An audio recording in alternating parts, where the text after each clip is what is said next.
Good afternoon, everyone, and welcome to our May 30th Town Hall here at Telco. We have lots of items to wade through tonight. Some of them will be much quicker than others, and some of them will take a long time. So I would ask for your patience as we go through some of these things. And the other thing I would say that because I have a very good idea that this will last long, our part up here will last a lot longer than normal, that we will probably put a time limit on questions that come from the floor, meaning not that we'll stop the questions, just we don't want to give you more than 3 minutes so everybody has a chance to ask their questions. All right, let's get started. First item on my list is the PPP loan update.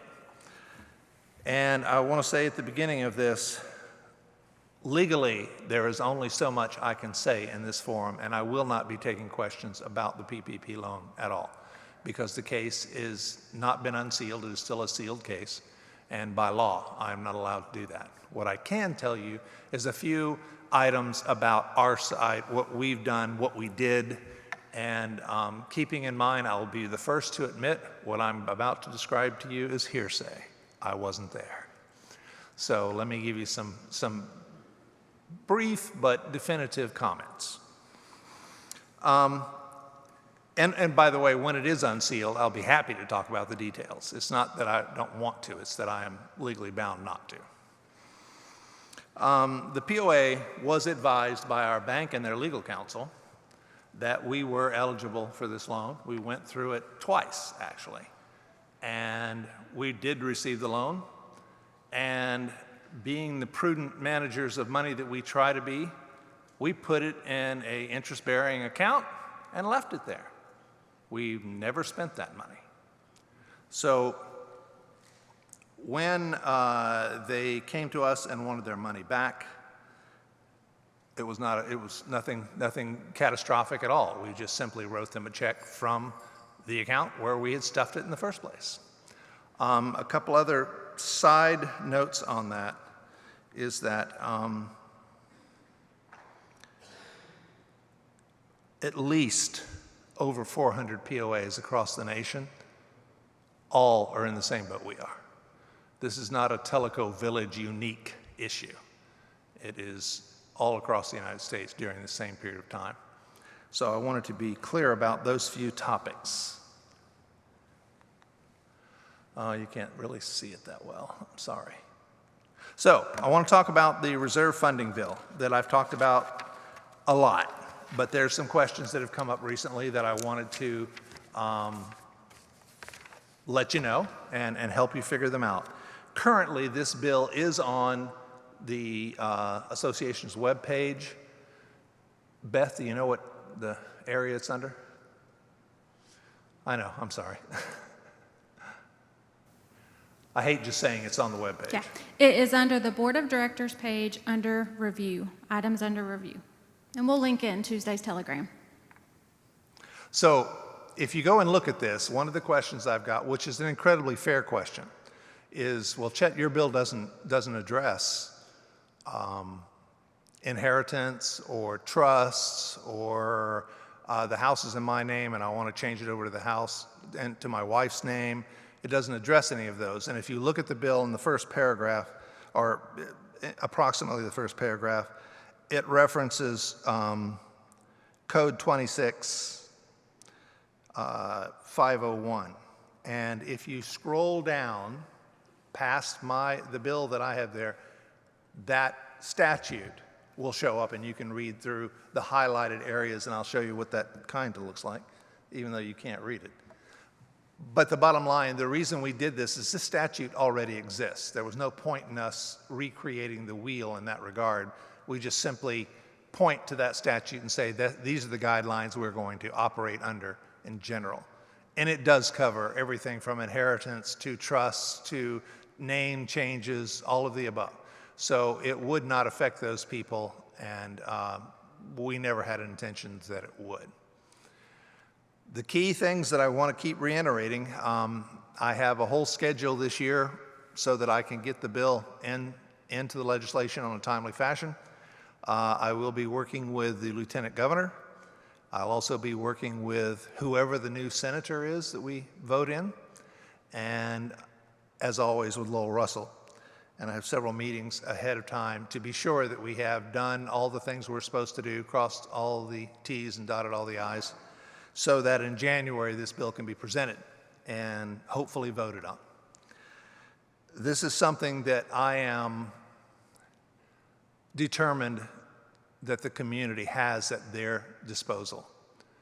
As you all know, and we talk about it all the time, we are very close to build out, meaning there's no more lots to put houses on currently.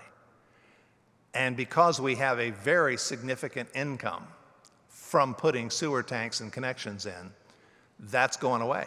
And it will dwindle down and down and down until it's nothing. This particular function of having a reserve funding fee will allow us to maintain a flow of income as houses sell.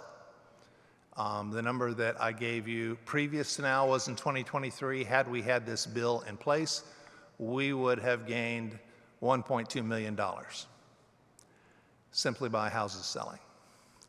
So it is a key function that every community I have ever managed in my 20 years has. Every community around us has. And you know, sometimes I like to quote what the numbers are, and I'll be fair to you, I'm gonna give you those numbers, but we're not Wind River, we're not Rarity Bay, we're not Tennessee National. We aren't a gated community, we don't have a lot of those things. But the cheapest of that group is $25,000. And of course, as you might have guessed, the most expensive is Wind River. And Wind River has a very interesting structure for theirs. If you come into Wind River and want to buy a piece of property, and by the way, they just published this last month. If you come in and want to buy a piece of property and you buy it through a Wind River real estate person, then their reserve funding fee is $50,000. If you come in from an outside realtor who does not work for Wind River, it's $100,000. So when I say that ours is fair and equitable, we're not even in any of those ballparks. And it is something that will benefit our community, and it will take us into the future and give us an income into the future that's incredibly easy to get and apply, and it will move and flow with the economy. It will move and flow with the number of homes being sold. It is just an overwhelming benefit to us all. So the last thing, and this is where everything is going to take a lot of time because it's a lot of information we want to share. Tonight we're going to talk a little bit about investing in Tellico Village, key water and sewer projects. This is a list of the 5 projects, and I think you can agree that having fresh water, potable water to your home, and the demands for pressure and being able to take a shower and irrigate your land at the same time would be a key function. We would like to have that. The second key function is, to put it bluntly, being able to flush our toilets and have our homes be safe and clean and appropriate, and to maintain our vision of our own ecology within the community. And we'll talk a little bit more about it will be talked about a little bit more as we get that. And as you can see, one of these projects is for water, the other 4 are for sewer. And Matt Benoit is going to come up in a minute, and he's going to flush out some of these things in terms of cost and definition to help you understand what these are, so they're not just a name. I am confident that all of you will recognize we've talked about these for over 2 years. And this process has been worked on for almost 3 years. And we've put in hundreds and thousands of hours, and we have been reviewing and planning and going over and looking at this structure and that structure and what works, what doesn't work, how can we make it work. And so over that 3-year period of time, a minimum of 30 people have been constantly involved. The support of PSAC, the board of directors, the FAC, our staff, and as you can also see, we hired a professional engineering company so that we know that what we're looking at is the correct and direct process. Okay, Matt, if you want to come on up.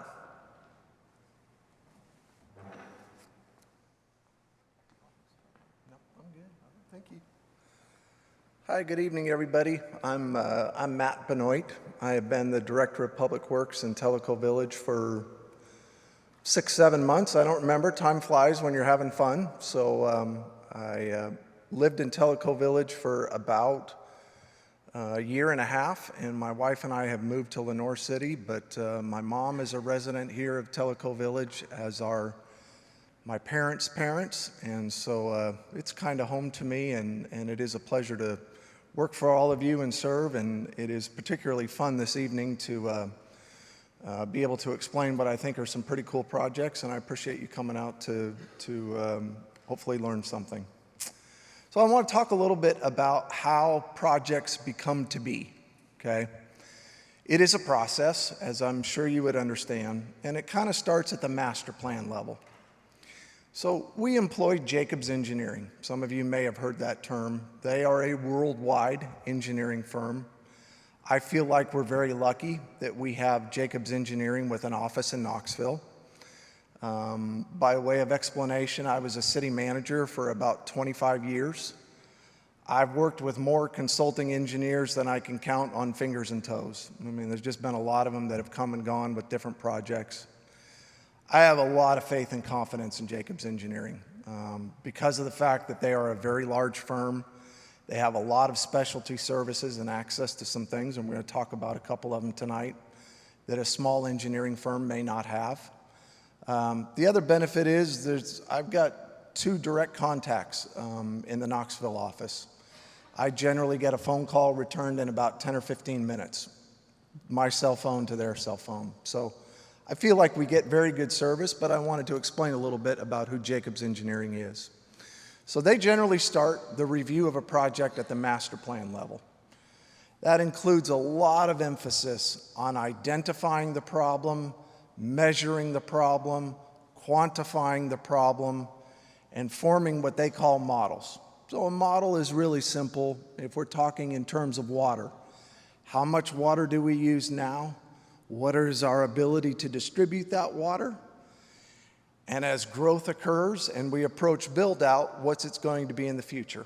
Okay, so the master plan is building models and attempting to predict what infrastructure is going to be needed based on what we're going to look like in the future. There's a lot of recommended solutions. They sort through a lot of different ideas and possibilities as to how to solve these problems. They evaluate all those alternatives, deal a lot with what's cost effective, talk about, while this may be a lower capital cost, it's a higher maintenance expense. What can you tolerate? Would you rather have a higher capital cost and lower maintenance and operational expenses? And that's what they're working through. And they kind of conclude with a preliminary cost estimate and recommendation for a transition into design. Once you've kind of picked the path that makes the most sense to you, they kind of point you, they point you in the direction of kind of a launching point into designing what it is that you think is the best alternative. Then you go into engineering design. That follows kind of an industry standard of 30%, 60%, 90%. So I think everybody here in Tellico Village has built a home or is watching a home being built, okay? There are different stages of construction. So for instance, at the 30% design level, you can look at it and say, well, yeah, that's a house, it's not a barn, okay? I can't necessarily tell what's the master bedroom. I can't necessarily tell what is a guest room, but I can see what's taking shape here. And that's generally when we do a review and say, yep, it's coming together in the right direction. Then at about the 60% level for a house, okay, you can see where the kitchen is, you can see where the master bedroom is, you can see where the master bathroom is, but you don't know what color the walls are going to be. You don't probably know where the ceiling fans are, okay? So we're doing another review at that point to make sure we understand. We've progressed to 30, we're coming near to completion. Is everything coming together the way we think we need? And then we're doing a 90% design review, which is just a final check through, run through. And the person some of you may know, Jim Hockey. Jim Hockey is and has been on our Public Services Advisory Committee. The way I describe Jim Hockey is he has forgotten more about water and wastewater twice than I will ever know. He about a 44-year career of doing consulting engineering, designing projects that are much, much, much bigger than anything Tellico Village has ever dreamt of doing. And I'll just tell you, it's interesting because when Jacobs Engineering slides a set of design drawings across, he probably will correlate about 2 or 3 pages of comments per page of design sheet, okay? He is a friend to me, and I'm telling you, he's a friend to you. You may not know it, but he is a huge asset for what we do and what we're planning to do. Then we move into the bid phase. This can be overlooked. You could think to yourself, all right, you send the plans out, contractor writes down some numbers, you look at them, you pick the lowest one, you move on. No, don't do that, okay? Contractors review the drawings. They are constantly submitting questions when they're reading the plans. You've got to answer those questions. You're also opening the bids, okay? Merely opening up the bids, you're going to see a spread there. What does the spread mean? If there's a large spread, did everybody understand the project the same? Then we're talking about reviewing and recommending the award. So I generally would stand in front of Chet, PSAC, the Finance Advisory Committee at the board and say, this is why we think this is the best contractor to choose, okay? And then, of course, at every segment, and I don't want it missed, I don't want to leave any of you with the impression that we're on a rocket ship to completing these projects. Every single time a construction contract has to be approved, it has got to go to the Tellico Village Board of Directors, okay? And that's an important step. Then you move into the construction phase. The contractor's building it, and it's often overlooked. You have to have the engineers who design the project out there looking at just some really critical phases. It may surprise you to know if you don't put a pump deep enough in the ground and you miss by a foot or two, the whole thing might not work, okay? So you have to have a second set of eyes verifying what's being done and making sure that what's in the ground meets the specifications and the equipment that they said they would install is in fact in the ground.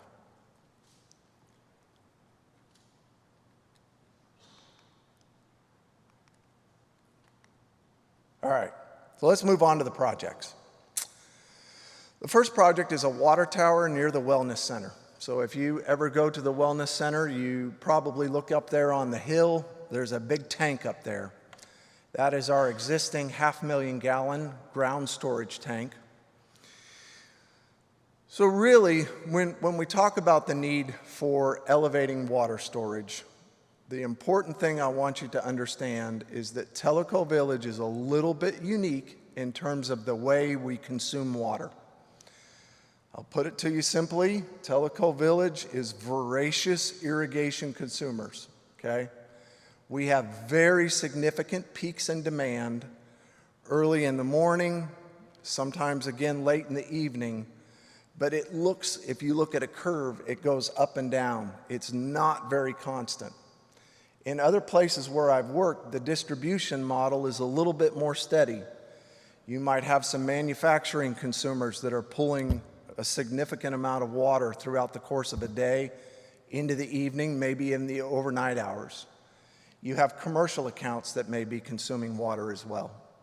So we're different in the sense that we have to have a volume of water available at the right time, okay?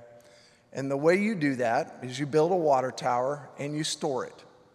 You fill it up at night, get it nice and full, and when morning and sometimes late afternoon irrigation occurs, you're draining that down, okay? It's right there, right when you need it, okay? And another thing I want to talk about is the issue of pressure. And I would like to relay it this way. Pressure is the symptom, okay? Demand and having adequate capacity is the sickness. When you're having trouble meeting peak demand, properties at higher elevations will experience pressure problems, okay? Now, pressure problems is a little bit in the eye of the beholder. I get that. But just one way that I like to try to explain it, if I go to Home Depot or Sloan's and I buy a kitchen faucet, okay, it's going to come out of the box rated at about 45 PSI. So if I plug it in, put it on, it won't come out much faster than 45 PSI. But if that faucet is not receiving 45 PSI, you'll notice a difference. Taking a shower, you'll notice a difference, okay?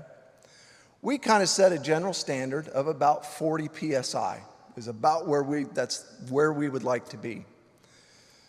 Make sure that you understand where we don't have 40 PSI, that is the symptom. The root cause is our demand and our peak periods suck a lot of water through the system. And the more water gets sucked through the system and the tank drains, so too does pressure start to suffer at the higher elevations.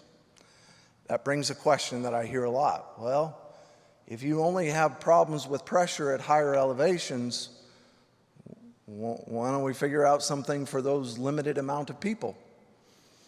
And the answer is, it's very interesting. I was looking at a study in 2017 that Jacobs did where they developed a water model.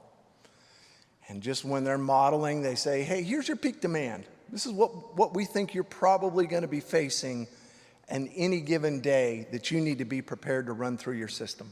Mind you, it's a little bit different from Tellico Village. We have to pay attention to peak hourly demand. But the peak daily demand that they saw in 2017 was 1.7 million gallons a day.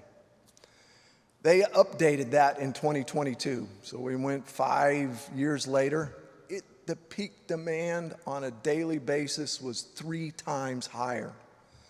So in the span of 5 years, our peak daily demand went up by 3 times, and I'm really quite certain we don't have 3 times more houses in Tellico Village. So as we grow and we approach build out, yes, lower pressure at higher elevations right now is the symptom. But as demand grows, the pressure plane at which lower pressures are experienced is going to come down. And that's why this water tower near the Wellness Center is really the cost-effective approach to dealing with the issue. One more really important thing. Part of that pressure issue is being able to deliver enough water at the correct volume and at the correct pressure to fight fires. Everything I'm talking about with pressure, it is a symptom, but this one's a serious symptom. We have to be in a position when fire is needed through a fire hydrant, we have got to be able to deliver significant flows to be able to fight a fire. And there's a state standard for that, and I can elaborate later if you wish. But right now in the higher elevations, suffice it to say, we struggle to meet that standard. And that standard won't always be confined to the higher elevations. So what we're talking about here is increasing the size of the tank from 500,000 gallons to 1 million gallons. That's based on the water model. We're going to put it up about 35 feet higher from the discharge point where water goes into the distribution system. That's going to combat the pressure issues, but we also now have storage capacity. So we're looking at about a $9 million project. I think we will complete design in the fourth quarter of 2024. Like I was talking about with the bid process, it takes 2 or 3 months to receive your bids, formulate your recommendations, and present those to the various boards. So by the time we start, which I think will be late first quarter, early second quarter of 2025, it's probably 30 months for construction. All right, the main pump station and wastewater storage tank. So the main pump station is on Sequoia Road. It is the last connecting flight for our wastewater before it leaves Tellico Village forever and ever, okay? We have 6 pumping stations in the main village, 1 in Kahidi, and this project, neither the elevated storage tank or this one affects Kahidi, but we have a pumping station in Kahidi. All of the 6 feed into 1 main pumping station before it all leaves the community, okay? Interestingly, and I hate to back up, but I have to run through this with you. In 5 different cities, 3 different states, every wastewater collection system that I've ever experienced is all gravity, okay? It leaves your house and it rolls downhill. And it gets to a low elevation and you pump it up to a high elevation and then it rolls downhill till it's treated or sent somewhere else, okay? Tellico Village is not that way. It's the opposite. And it took me about 2 months to wrap my head around it, okay? In Tellico Village, our wastewater is pushed continually. From the moment it leaves your house, it goes into that tank that we all have in our yards. That tank has in it a grinder and a pump. And as soon as that wastewater hits the pump, our wastewater moves with pressure continually, okay? So why is that important, Matt? Why does it matter to differentiate between a pressurized and a gravity system? It has to do with the issue of I&I. I'm not going to get into acronyms. That's the only time I'm going to say it. Inflow and infiltration. Inflow and infiltration refers to when water that is not wastewater finds its way into the system, okay? Could be rainwater, could be some other environmental water, could be irrigation water, could be any number of things.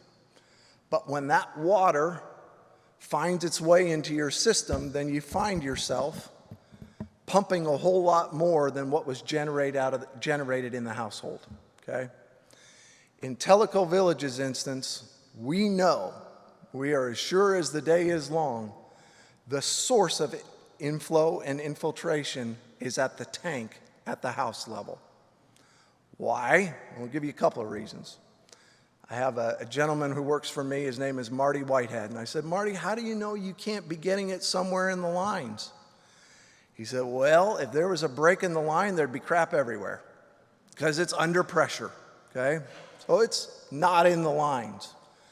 The other way we know it is that's the only place where gravity is kind of in effect, is leading into it. So we have I&I, and I can explain some more to you about that. But what happens is when it rains, and we have a significant rain event,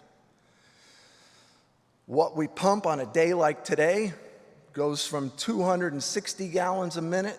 When it starts raining really hard, we're up around 1,250 gallons a minute. It's about a 5x difference between a nice dry day today and kind of what we experienced this weekend. So we got a couple of different problems. First of all, the main lift station is really only capable of doing about 1,100 gallons per minute. We're already seeing 1,250, okay?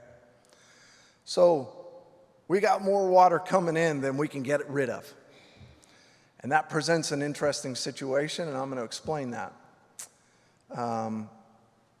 But what I want to make sure we understand is we're dealing with something that occurs with rain. It's not every day, but when it happens, we can't get in a situation where what flows into what we call a wet well, which is where the pumps sit, you can't let your wastewater escape. It has to stay in there. And so you say, why? Well, what's going to happen? Well, it is a clear violation of our state operating permit. You cannot let your wastewater escape from the wet well. Second of all, in our particular instance, with the main pump station, a release from the wet well is heading right to Tugelo Beach. It's going into our beautiful waterway. Our beautiful waterway is a state waterway. It is a national waterway.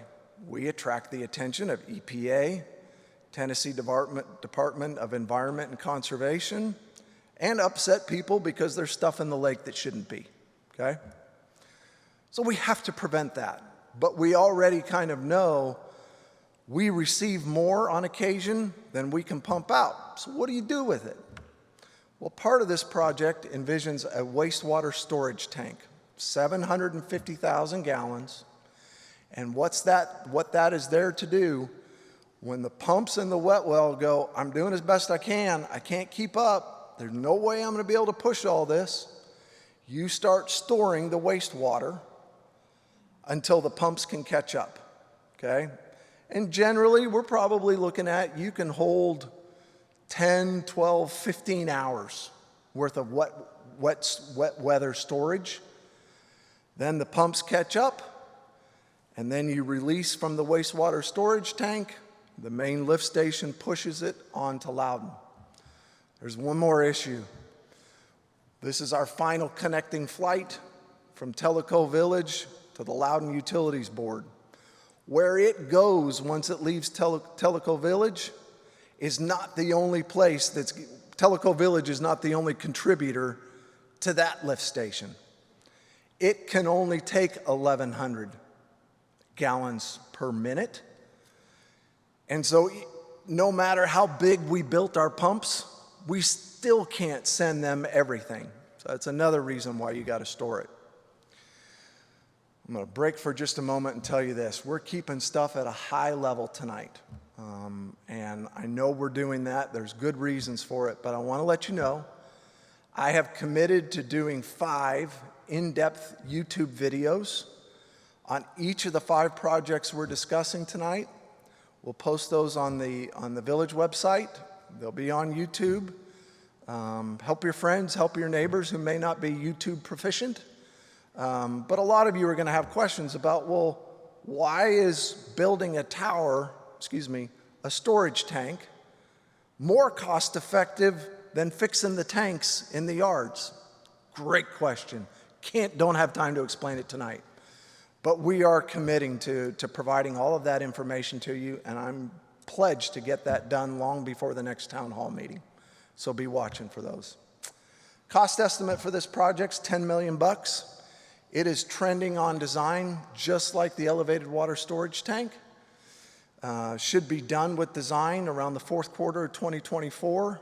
Probably will be starting, if everything works out, around the end of the 1st or beginning of the 2nd quarter in 2025.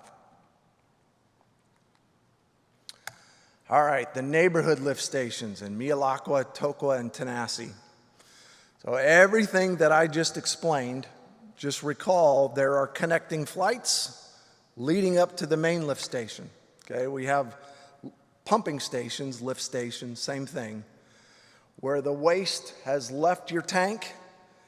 All the pressure that we can exert into it only takes it so far. We can't push it all the way to the main pumping station. So we have these intermediate stops located around the main village, and all of these pumps are dealing with the same darned issue, okay?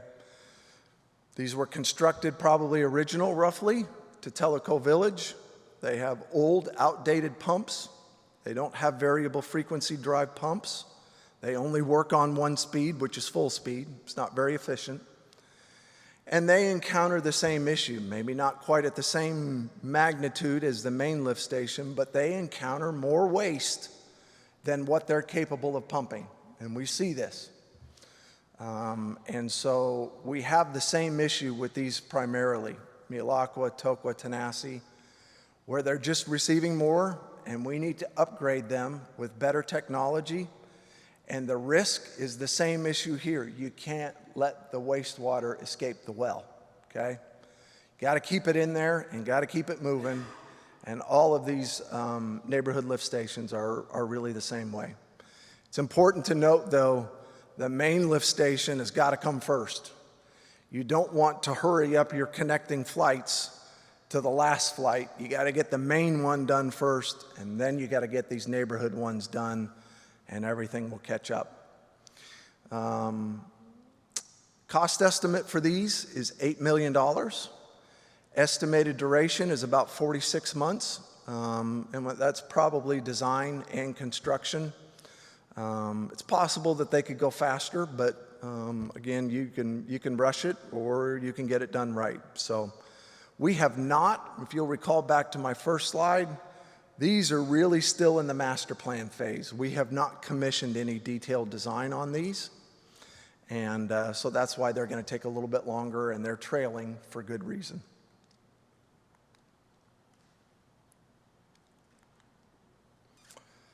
All right, neighborhood lift station odor control. Going to have to get a bit graphic with you about what goes on in the tanks in your yards.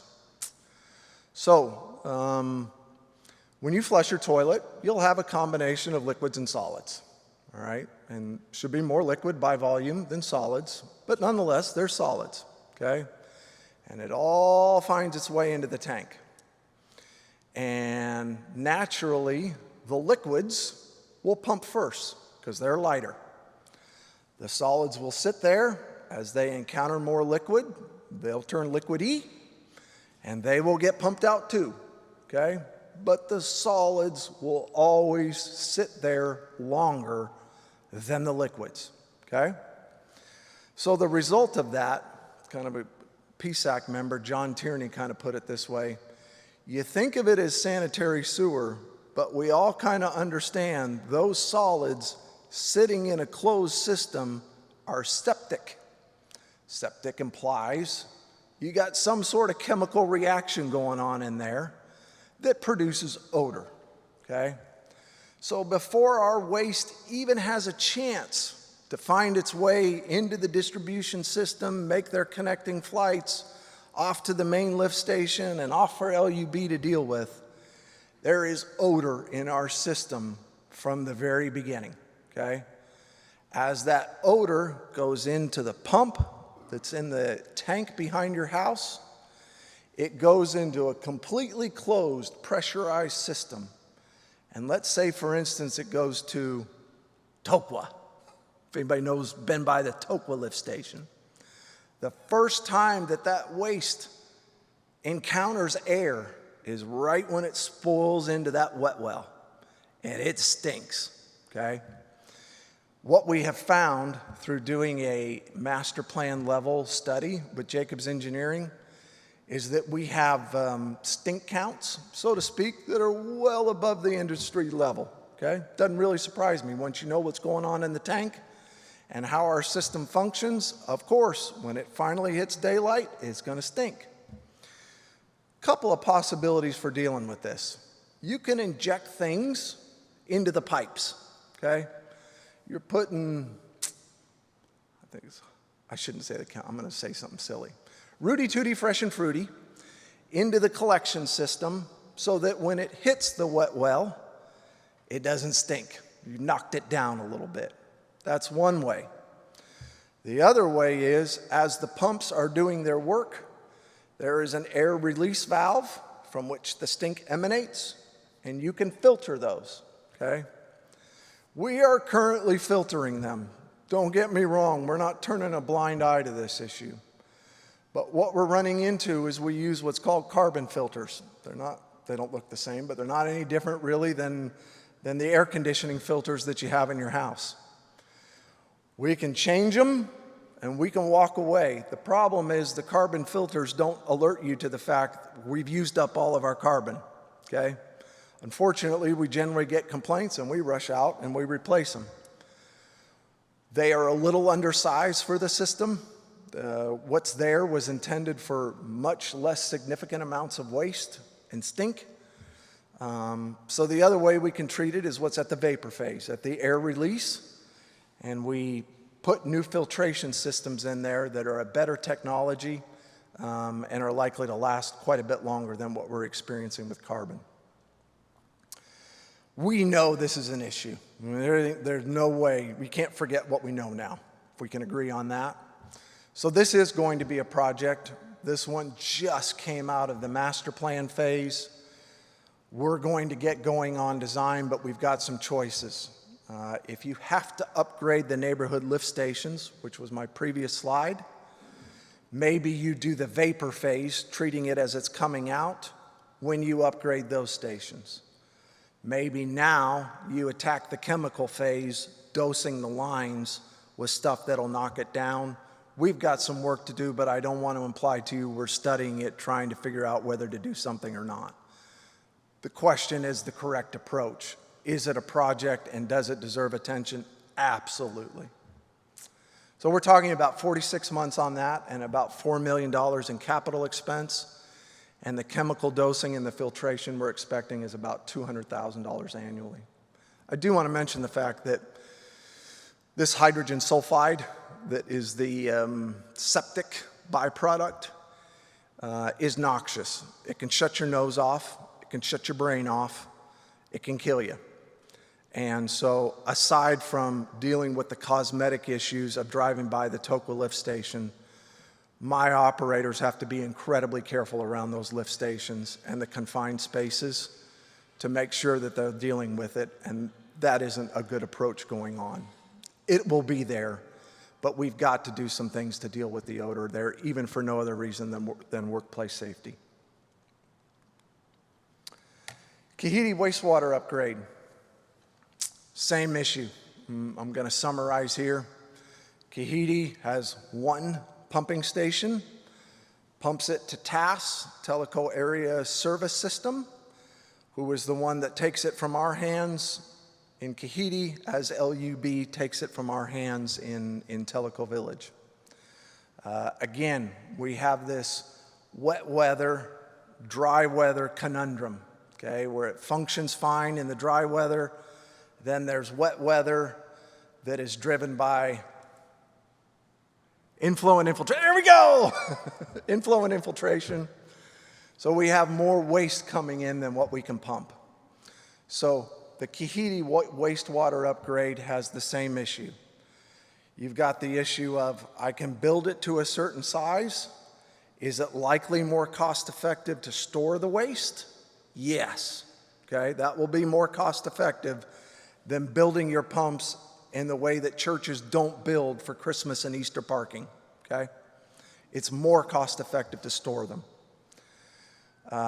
Where that tank is going to go, we've got some more work to do. This project also just emerged out of the master plan level, but likely, in my mind, it is a candidate for storage, and certainly the neighborhood pumping station needs an update. Cost estimate of $5 million.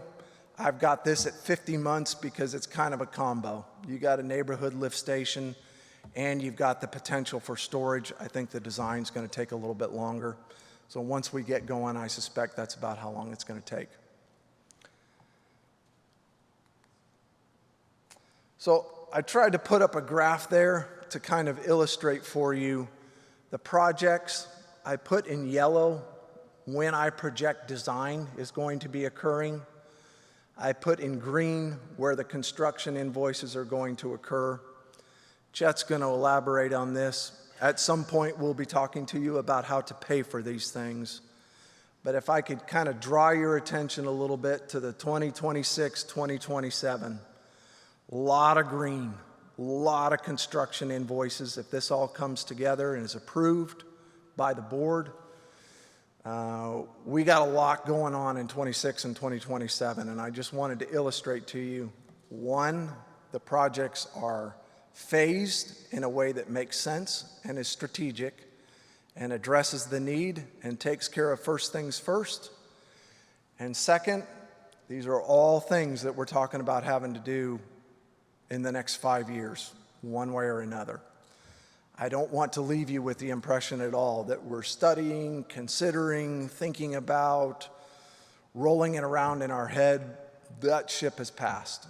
We are at the point of we know we have projects, we've got design to do, and I just want to illustrate for you the funding elements are going to get intense if all of this is approved by the board. I think I'm going to hand it over to Chet. Thank you. You've been a great audience. I was a little bit nervous, but I appreciate all of your willingness to listen.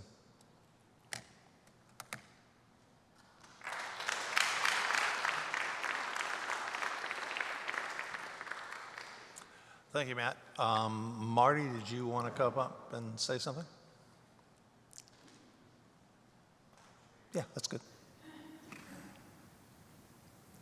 So my name is Marty Inkrat. I'm a member of the POA board. And on behalf of the board, I just want everybody to know that we know that these are very important projects. You know, we've been talking about these in board meetings for probably the last 3 years, right, Jim? All the genesis of it was the Jacobs Engineering water and sewer studies. So it's a challenge that we're facing as a community. We need to face it. That's what we're doing now. And so that's why you see these projects. And again, it probably isn't the first time you've seen them, but we're to the point now where we need to execute on them. The other thing that Matt said, and is true, the Finance Advisory Committee has been engaged, and they're coming up with a recommendation on how to fund this. So $36 million over 5 years, that's what we're looking at. So we need to figure out the best way to do that and keep it moving and get it done. So the plan is that they'll be coming forward with that recommendation in the June board meeting. Right, Mike? I see Mike sitting here, and he's a member of the Finance Committee. So anyway, we're trying to keep you as up to date as we can as things go, but understand that these are high priority things that we need to do as a community, and the board is behind it 100%. Thanks. Thank you, Marty.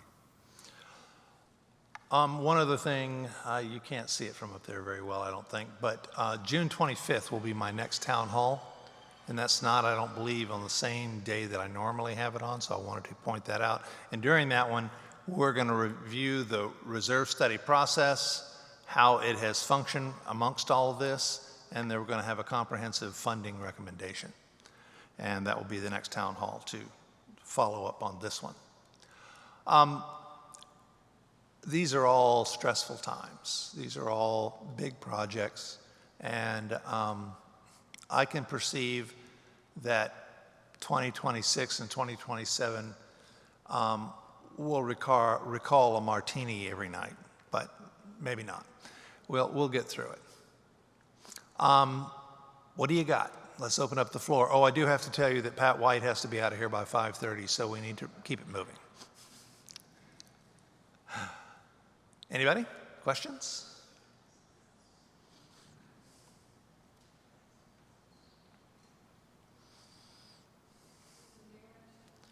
Okay. There we go. Now you're on. Okay. Two issues. Matt, you mentioned, and thank you, you know, I kind of could understand what you were saying. I appreciate it. You said something about Loudon Water, I forget what the terminology is for the company, but they have limited capacity to accept our sewage. What are they doing to expand their capacity? That mic's on, Mike, by the way. Matt. So I may have to follow up with you to get the exact details, but similar to what I talked about, you kind of got to do first things first. Loudon has embarked on an incredibly huge, massive wastewater treatment plant upgrade. I think it's 80 million. Oh, that's water. The articles fooled me too. So they've got wastewater in the plans too. And I believe they're starting at the treatment level, and then they're working their way back.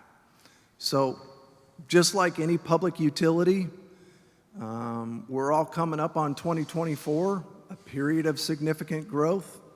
They're going through their master plans. They're going through their design. They're going through their process. And the way I referred to neighborhood lift stations, they've got their regional lift stations. I suspect they intend to address those as well, but they're in a process like us. From what I know from living here almost 10 years, you would complete your project before theirs would Could ever well be be. And that's why storage is invaluable. Okay. My second issue, Chet, has to do with the Reserve Yes, ma'am. Act. I'm still opposed to it. Sure. And a lot of people in the village are. Representative Russell is listening to all of us. Mm-hmm. I have a neighbor trying to sell a house. It's not selling. And adding a fee for the buyer to pay is not going to help. My house that we bought in 2015 was empty for an entire year, and they had to lower the price for us to buy the house. So I hope you will listen to all the voices in the village, whether or not they think it's a good idea. I personally do not believe in things being done for special interest, and I view Tellico Village as a special interest as far as that legislation. Thank you. Okay, well, I'm going to say what I think I've said at another town hall before. And I'm going to start backwards with her comments, and then I'm going to let Marty speak. I couldn't agree with you more that we shouldn't have to go to legislation to get this taken care of. However, I can't get 3,700 of you to vote for your own board. Yes. And so if that's the case, then we need to talk about that. The second thing is I would ask that you call any of your friends all over the United States who has this feature of any kind, because some of them are bigger, some of them are smaller.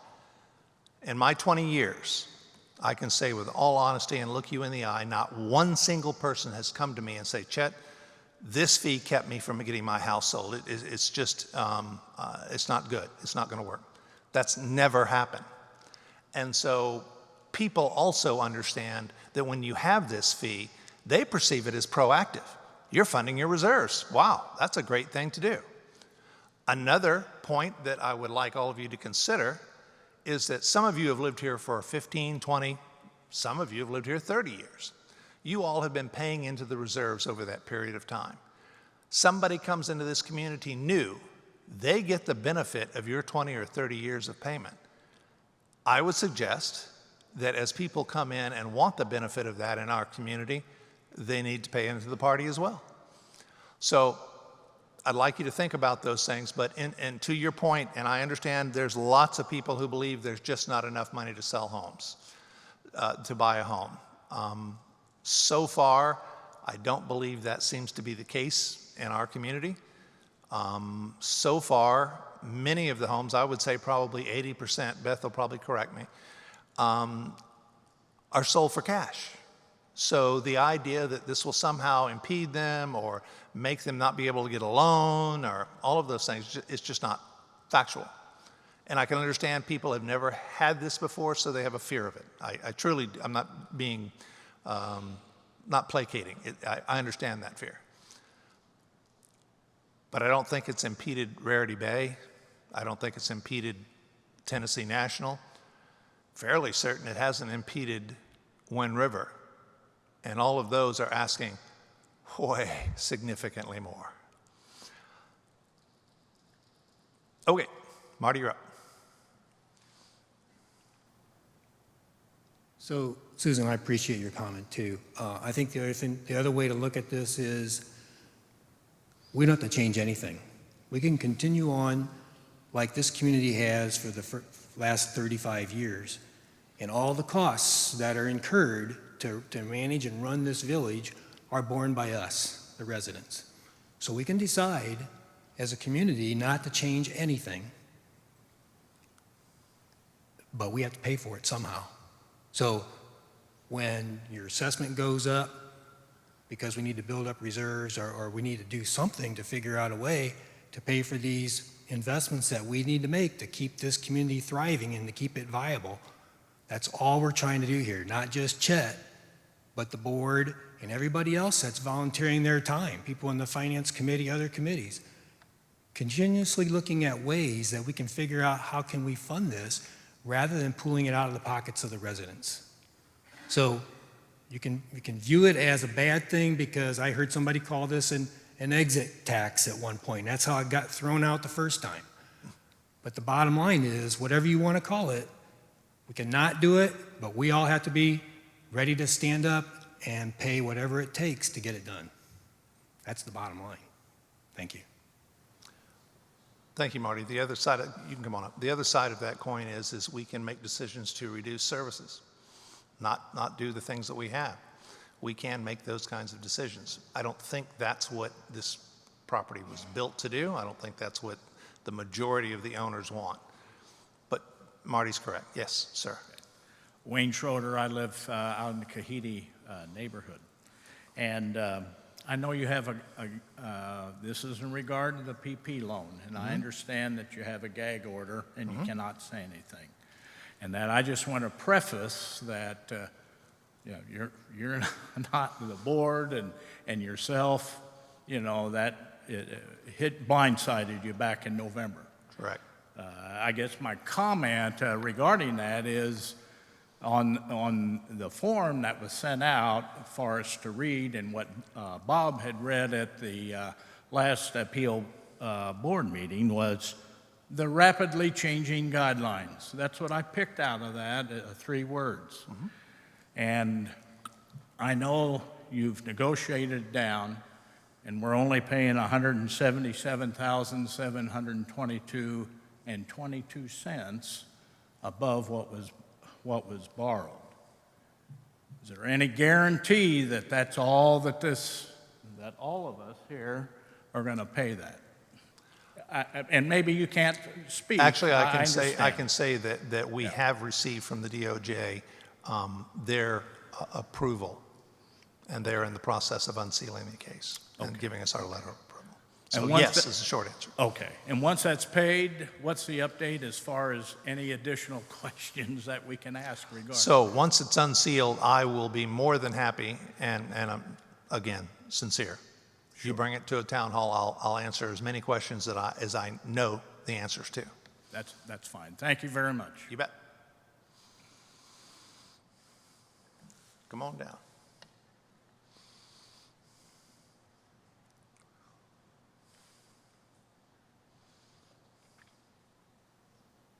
I don't know if this is the appropriate time to ask, but can you fill us in on the Tanasi rebuild? Sir? The Tanasi Oh, rebuild. yes, I can. We are at 95% done with the drawings. We're finishing up the mechanicals. Our goal is within, what, next 2 weeks? 2 weeks? Okay, we will have the final plans for Tanasi on Tuesday. Once we have those, they will be going out for bid, and we should get that information back in a month, 30 days, 4 weeks, whatever word you want me to use. I'm sorry? That is the world. The plans include the parking lots, the irrigation and landscaping, the concrete, everything, to include the building.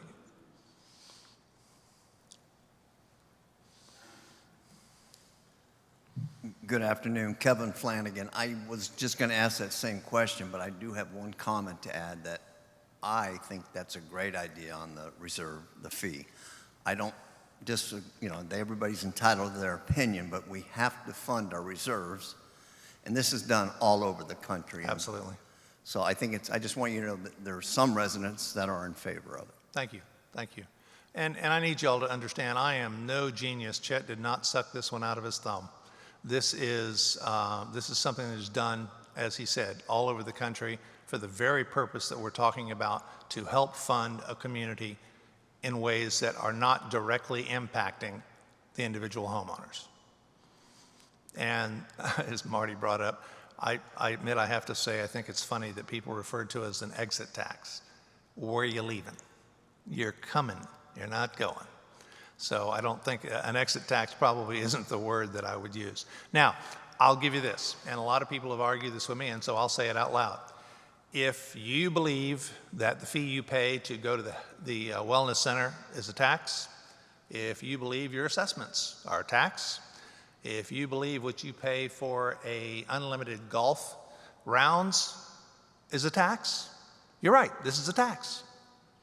If that's how you abbreviate or identify taxes within the community, yes, it's a tax. But it's not. Go ahead, anybody else? Oh, online, yay. Some of these are just statements rather than questions. So David Johnson said, Matt, you did a fantastic job explaining the upcoming projects for water and sewer. You gave a great high-level presentation, and he's looking forward to your in-depth videos. And then he also said that the question about the buy-in fee doesn't speak for everyone, that he is also in support of that, just like the other guy. Linda Garza says, Matt, great job. And she also says, for people who aren't interested in the buy-in fee, then bring other solutions to the table. And that's it. Thank you. Thanks, appreciate it.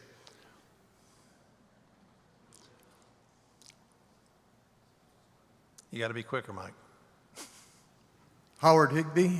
I guess my question involves around I&I. What is your plan to try to figure out what's going on there? Because that's very substantial amount of water going into that system during a rain. And I know it's difficult because you got 5,000 homes plus whatever it is in the main village right now. Some of those are leaking bad to get those kind of numbers in there. So what is your plan? So let me say this to you, not to push the issue off, because I want to give you a very good detailed answer. And when I do my YouTube video, I'm going to take a very deep dive into the issue of the tanks and what it would mean to try to attack it at the household level. And I'm just going to summarize by saying it would be incredibly painful for all of us. It would be incredibly expensive for all of us. And it would take forever. And the discussion about storing wastewater could lead you to the conclusion that you're not dealing with the root issue. You're kind of being content with the problem and you're storing it. And I'm not there. But I know in the short run, storing it is the cost-effective approach. And so I hope my YouTube video answers that. And if it doesn't, you're welcome to give me a call and we can talk some more. But it's a painful, painful issue to get into. And I think at this point, no matter what happens, whether we can fix it at the household level with a lot of money and a lot of time and a lot of pain, in the short run, you've got to figure out a way to hold it. Thank you, Matt. Mr. Lynch. I'll say my name anyways, Mike Lynch. So I will admit I do not regularly, if ever, monitor the reports from the Long Range Planning Committee. Yes. But I can't help but wonder, particularly as the country is going through the change of demographics, the change of remote working, etc., I suspect that at some point we're going to see the character of the village change. I don't know if long-range planning has taken that into account or predicts that, or if the census tract data suggests that. But if that happens, we could see an increased household density, meaning more people per household, meaning more water usage per household. And is that getting figured into your analysis? So Wynn Jacobs is forming their modeling analysis. Our direction to them was platted lots. Okay, those are lots that are within Tellico Village, platted, known, available for sale, private owner, by TV POA, whatever it is. There's a whole nother world out there called parcels, bigger pieces of land. We are very comfortable that everything I discussed with you this evening is going to cover the plotted lots. I feel very comfortable with that. As Tellico Village encounters opportunities for platted lots that have not been subdivided and you don't quite know what's going to be built on it, that is going to be a story for another day. But I can paint this picture for you real simple. You add more waste, you're going to need more infrastructure. You add more, a density of users, you're going to need more storage. It's an issue we will have to address as we go along, but our planning efforts have been focused on our platted lots.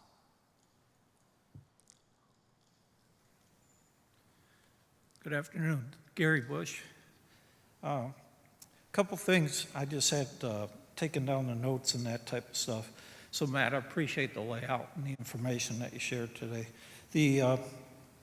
As I look at this, I look at the long pole, medium pole, and short-term type of requirements. We're going to have ongoing short-term type of things that have to happen every year.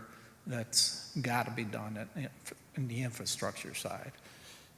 When I'm looking at a lot of this stuff, we've got a lot of stuff saying that we're going to complete all this construction in 50 months. I mean, it's back-end loaded with a lot of construction on the last 2.5 years. All this construction happening at the same time. Kahiti's a somewhat younger, and I don't think, do they use the same waste sewage? They do not. They use TAS. Yeah, so is that system actually in the same condition that it needs to be part of the first 5 years, would be one question. The other thing is, I mean, Chet, you and I have been talking about this and trying to get something set up, is what's facing Tellico Village not only is the fact that the county's considering a new school. That school's going to be a $115 million impact on taxes. That's going to impact every one of the people within Tellico Village. They'll be coming here on June 11th to talk about that, to present it, but that's coming down to here in June. So people are, all this stuff is coming at the same time, and it's a heck of a lot of impact as far as a cost per person when you start looking at it. And I understand our systems are bad and we've got a lot of issues, but the question I think I've got on this is there any of this? And the second thing is on capital projects. I look at, there's things we're spending money on, and I got to question myself why. When you're in business, you basically put a freeze on certain types of spending and just say, we've got a freeze. We're talking about adding, it's nice to have, because people want that stuff. Well, yeah, we want it, but we have necessities to make sure our value of our properties don't decline, and we have trouble selling houses. If you try to get the fee, personally, I think most developments like this do have entry fees anymore. Whatever you want to call that fee, they've got Correct, fees. right. But the bottom line is, whether that's the right thing to do, right or wrong thing, I'm not going to discuss that. Personally, I think it's $2,500 or something like that. I'm not sure that's going to affect anybody's sale of their house. But the thing is, that generates a revenue. I'm seeing costs in other areas, and I got to ask, why are we spending that money now if that $500,000 can be tossed into part of to help build the reserves? So those are some things I'm seeing, and that I question I question our board for allowing to approve some of that stuff sometimes. And the thing is, we've got to push back on some of that stuff, say, no, we can't do that right now. Tanasi rebuild, I'm sitting in the back just thinking right now, you know what? That's a big chunk of change. Tanasi's golf and everything is still going on. Does that generate a new revenue stream that's going to actually improve and actually give us a return on investment that's going to be immediate? No, it doesn't. It's 3.5 years, 4 years. I think I saw the numbers. In business, I would never get a project approved unless it was inside 18 months for ROI. So those are some of the things I'm looking at and going, some of this stuff to me just doesn't make sense why we're spending the money there versus putting it where we need to put it to try to reduce the impact of this. Just personal observation. In our review coming up in the next town hall, we will talk about some of those things. And we all have to make hard decisions. I currently just put a freeze on hiring. And I can assure you my directors had a fit. But that's where we are. And the good news is that we have maintained and are actually reduced our head count for what that's worth. And we're all trying to find those corners to cut off, so to speak.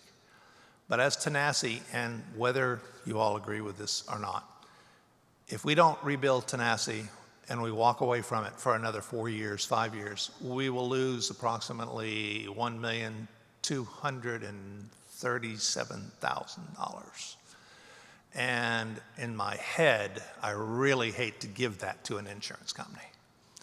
That's one. Number two, our documents infer that we must build back Tenassi.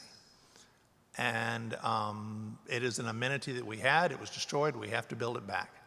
And that's true of any other POA, HOA, condo, whatever. All of them have those rules built in. And so those are the reasons why Tenassi has to be built back. In the grand scheme of things, I have no way of arguing your point as to whether this is a good thing or a bad thing. But at this point, we're at a place where we must build it back. And even though you're talking about ROI, POAs have to look at ROI a lot different than if I were in business. Because number one, I'm not here to make money, I'm here to save money, and I'm here to maintain what the community has. And we have to find ways to do that. For lack of a better way of describing this, our budget is $40 million. The assessments from the homeowners pays $14 million of that cost. So I can't magically come up with the rest of it without looking at all the ways we can find to fund it and keep the community going.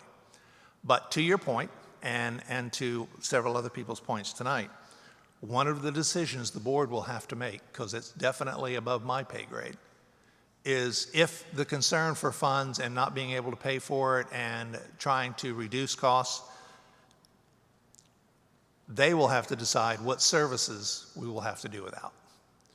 And that's the point where I am trying to manage from, is right now I have a whole set of requirements given to me by the board and the community to maintain and have these assets here for you to use and enjoy.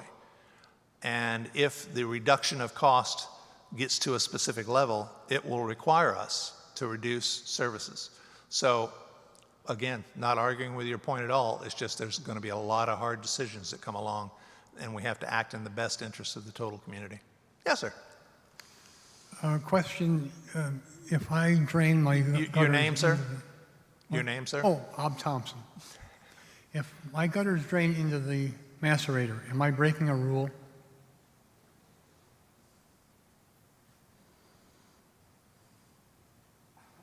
No, I just wish you wouldn't. Okay. I didn't understand the question. I think what he's saying is his roof drain Yeah? is draining into the backyard tank. And I just said, he said, is it against the rules? And I said, well, I don't know, but I really wish you would, if it is, please disconnect it. Regrettably, I can say that it is against the rules. But I can tell you that very early on in this community, it was common practice. You're not alone, by the way. It was a very common practice to put the roof drains into the pipe leaving the septic system.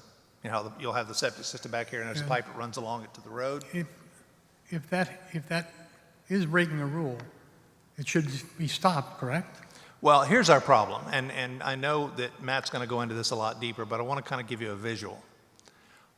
I'll use your house as an example. Now, you happen to know that it goes there. I don't. So I'm going to dig up your entire tank.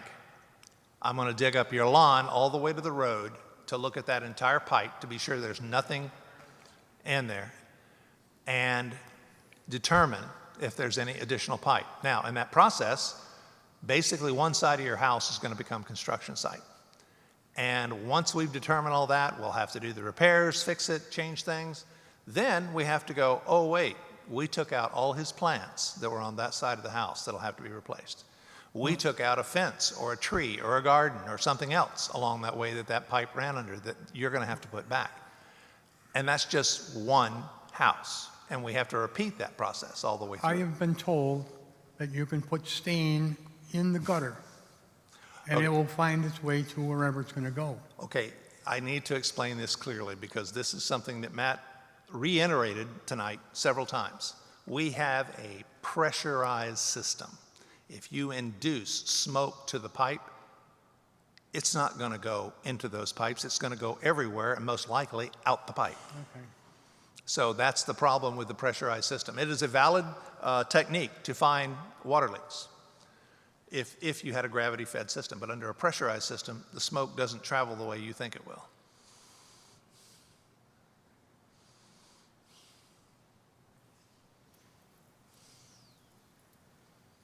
Vince Evans, Tenasseee Shores. My question is, in the planning for the rebuild of Tenasseee, Yes. have you planned on how you're going to relocate the parking while the construction is in place? That's all part of the process we're working on right now. So the answer is we have to.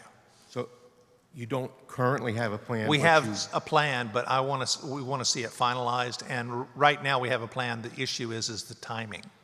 Okay. If you're going to do X, then we're going to have this already set up. If you're not going to do X at that time, then we can wait longer and then put that in. Well, in previous discussions before the town hall meetings, I know that you were designating so many spaces for parking. Yes. But what I'm saying now is, No, I understood your question. In the meantime, what are we going to do for parking? right, Right. And so as we are now getting ready to demo the remaining foundation of the old building, we're going to create some more parking there for the moment. And as soon as we get our contract squared away and we figure out how we're going to manage the parking lot process, we're probably going to, and I say probably because I'm leaving this up to the contractor, we're probably going to flatten out where that current enormous green is, and it's going to be gravelled in, and that will become parking. okay. And so we definitely have a plan of how we're going to do that. Another challenge that you haven't mentioned yet is how are we going to move the golf cart, the golf barn, the cart barn, and the main building around while this is going on? Fortunately, most of the building is outside that perimeter. But sooner or later, we're going to have to do that, and that's another one of those scheduling issues that we've got to determine. Okay, thank you. You bet. Good question, actually. Anyone else?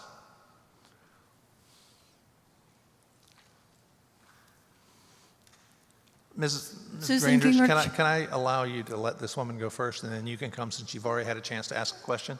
I'm not telling you to sit down. I'm just letting her go first, that's all. Irene Roberts, Toqua. Is it true, I've seen some figures about salaries going up by 47%. Is that, number one, is that true? So you'll have to come to the next board meeting so I can detail the answers to that. A lot of numbers are being thrown around, and one of the latest board meetings, it was discussed that my salary is $1 million a year. And in my altruistic point of view, I said, guys, I'll give you half my salary to help fund things. It's not a problem. Happy to do it. Yeah. So there's a lot of those stories going around, and I'm putting it together so that everybody understands when you talk about percentages, if we're talking about in 1 year, or are we talking about in the last, let's just say 4 years, 21 through 23. That's what I'm going to lay out for the board, and it should be a public display as well. Okay, good, because I don't want to speak to it if what I've heard isn't correct. I'm pleased to hear that you've put in a hiring freeze. I'm wondering whether it would be feasible to also put in a salary freeze for a couple of years to get us over this hump. Well, that's something that the board will have to decide on. I'll bring them their options. That is a possibility, of course. And when I say hiring freezes, I am saying that implies that if the only people, period, in emergencies that can be hired are people that are already within your budget, more or less you're replacing somebody. Other than that, there are no new employees. Yes? Susan Gingrich again. You know that saying about it's easier to get forgiveness than ask permission? Yes. Well, I'm asking whether or not, is it all right for me to wash my car on my driveway, that's an incline, if the water is going to run down to the road? Okay, that's an ACC question. Matt wants to shoot me now. I'm not aware of any restrictions related to washing your car. So just so that you understand, when you wash your car, and if you have curb and gutter, that water's going into a storm sewer. That's Okay. different than a sanitary sewer collection system. So I'm not worried about that water. That water's there to handle rain and what comes off your rooftop. Is that Is that I understand? Yeah, she's talking about if she washed her car, implying that there'll be soap in the water, there'll be a lot of other things in the water that's going down into the drain. I'm not aware of any restriction related to that. If there is, I will call and offer forgiveness and permission. I'll have to get into, I'm not aware of anything. Oh, okay. It's just an old saying. Thank you very much, but I do know that I'm not allowed to put a clothesline up in my backyard. You are correct, in Thank you. spades. One of the reasons that we talk about washing cars and stuff like that is because all that material goes into the drains, which ultimately goes into the lake. That's true of talking about people using Roundup on their lawns. It's true of just a dozen other things. So just because we can doesn't mean we shouldn't be cognizant of what we're doing and how we're affecting our environment around us. Yes, sir. Good evening. My name is Mike Harrington. I have the privilege of being the chairman of the Finance Advisory Committee. I wanted to clarify a point, an answer I gave to you earlier, Marty. We are not going to be presenting the FAC's recommendation on how to pay for these projects and other capital projects that are facing the village over the next 5 years at the next board meeting. That will all be presented as part of the next town hall. There will be communications about these projects provided to everyone from Beth and her team over the next several weeks. And then myself and Brad will represent the FAC based on the recommendation we made to the board, who's still considering that, and we'll accept that by the time we get to the meeting. But then we'll give you all the details around the things we considered, and then the ultimate recommendation and how we will ultimately pay for this over the coming short-term, medium-term, and long-term, which a gentleman had mentioned earlier. So I just want to clarify that point. It will not be discussed at the board meeting. The board will be still considering the recommendation, and then we will give you full details on how all this ties together, not only these projects, but also Tenassi and the other projects that we're required to spend money on in the coming years. And Mike, that's one of the things that I pointed out here. It'll be at the next town hall because it will be after that board meeting, not before.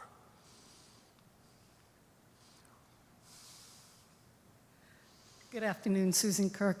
I know that you're working really hard to get this bill proposed when it goes through next time.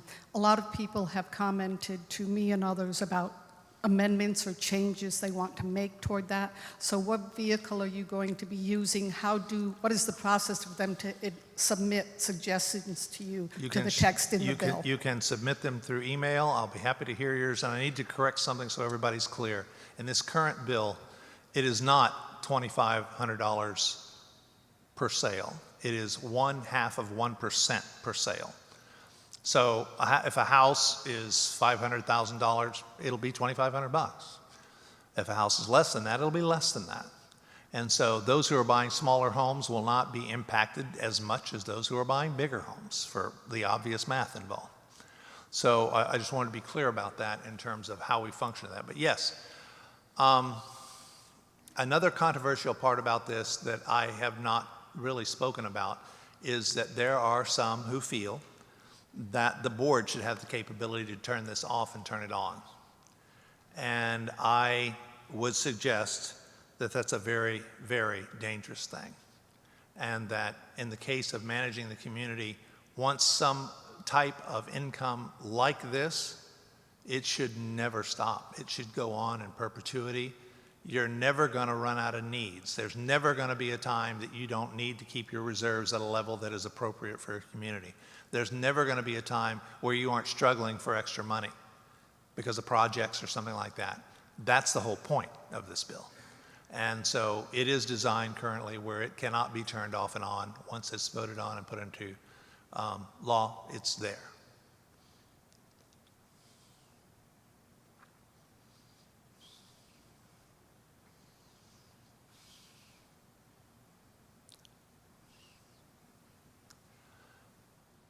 Just so you know, this coming weekend is my birthday, and my wife and all my neighbors have threatened to put pink flamingos in our yard. Happy birthday. Happy birthday. Gig Wilkowski, when you say the POA can't turn it on and off, correct. Can anybody raise it? Or how would it be raised or lowered? Is that a state? So I'll give it to you in a different way. In those communities that are currently being managed by the developer if they have this in their books, like let's just say they don't have a percentage, they have a fixed fee. The developer can change that anytime he chooses to. But once it goes to the homeowners, that's a different story. Then the homeowners have to vote to change it. Okay. And I will say that if you go out on the web and poll POAs that have a percentage versus a flat fee, that never changes because it's designed to flow with the economy, flow with the sale of homes, all those kinds of things. But if it's set by the state legislature at 0.5%, they can do it, they can make the change, is what I'm Sure asking. they can, yep. Okay. Nobody else could?